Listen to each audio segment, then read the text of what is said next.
ఇలా చేసేటప్పుడు ఖచ్చితంగా వస్తాయి, తేడాలు వస్తాయి. అలా వచ్చినాయి 8 లక్షలు సరిహద్దులు.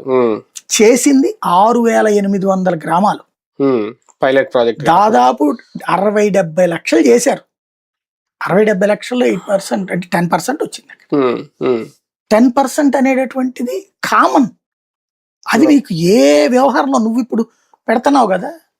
ఇప్పుడు తెలుగుదేశం కార్యాలయానికి వస్తున్న వాళ్ళందరూ ఏంటి, జనసేన కార్యాలయం దగ్గరికి వస్తున్న వాళ్ళందరూ ఏంటి, భూమి అనగానే వీళ్ళు ఏమంటారు, అది జగన్ గాడి వాళ్ళేనమ్మంటారు. అంతే తప్పించి అది నీ చేతిలో లేని పరిష్కారం.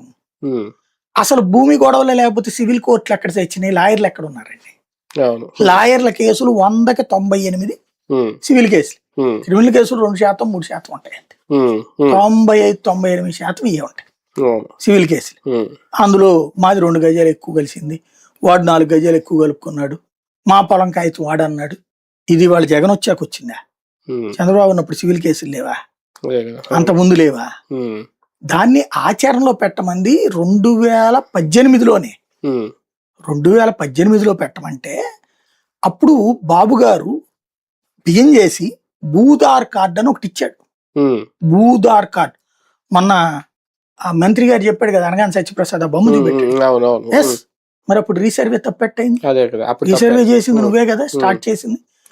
బట్ ఈ లిటిగేషన్స్ వచ్చినాయి వీళ్ళకి, రాగానే పారిపోయారు, వీళ్ళు ఆగిపోయారు.